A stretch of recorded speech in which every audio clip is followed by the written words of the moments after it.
my name's Elliot Nathan. I'm a senior partner at John Charcoal. We're one of the largest independent mortgage brokers in the UK. I've been a partner in the firm for 15 years and been employed for nearly 30 years. So we've seen before COVID, we saw interest rates were fairly level for about 6 or 7 years. There wasn't a huge drop or increase in interest rates. And when COVID happened, the Bank of England made an emergency bank base rate cut, which reduced interest rates to their lowest levels in history. Now, I've been doing this for 30 years, and I've not seen interest rates drop anywhere near this level. I've seen them at the levels of 15%, but they dropped down. For example, 5-year fixed rates, which were very common 6 months ago, were 1.15%. Now, in the last 4 months, those have increased by over 1.5%. Now, the reasons for that are that the Bank of England have been increasing the Bank of England base rate, so that will affect the fixed rates. But fixed rates aren't directly linked to the Bank of England base rate. Lenders lend money to each other from the swap rate market, and that will be contingent on how much business and how cheap money is to borrow. Now, those rates have been increasing as well because there is a small link to the Bank of England base rate. So those have increased, but they shouldn't be increasing as much as they are. So, for example, fixed rates in the last week have gone up 0.15%, but we haven't seen a change of Bank of England base rate for nearly 2 months. And the reason for that is lenders are extremely busy. They've got so many applications coming in, they have to manage the process of those applications coming in, or they can get fined by the FCA, which is their governing body. Now, if the lenders have too much business coming in and they've got no interest rates, they're going to do the easiest thing they can do to stop business coming in, and that's increase their interest rates. So, for example, if Halifax have the lowest 5-year fixed rates on the market and they increase their interest rates so they're nowhere near as more as competitive, HSBC may be the next best lender to have the rates on the market. Now, HSBC will start having too much business coming in, so they will increase their rates, and then NatWest will have the lowest rates. And then so on and so on.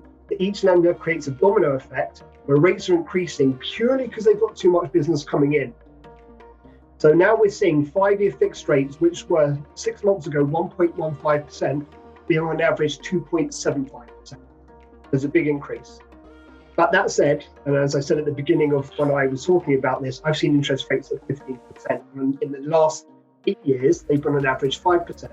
So still to have 5-year fixed rates at 2.75% is still very competitive.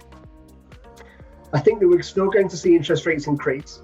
Bank of England will be raising rates, and that's trying to keep an eye on inflation, keep inflation under control. Should the Bank of England in the next 12 to 18 months, which is where I think it may happen, gain control on inflation, we may start to see that interest rates will come down.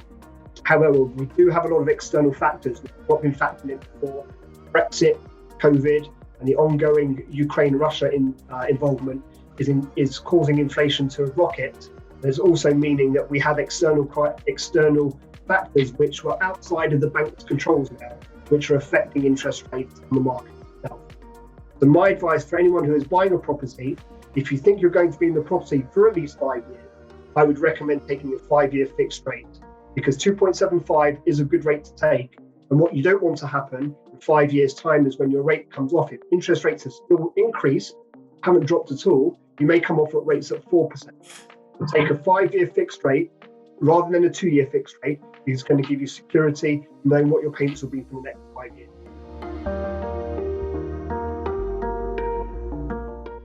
And the most popular interest rates in the UK economy always were 2-year fixed rates because they were the cheapest.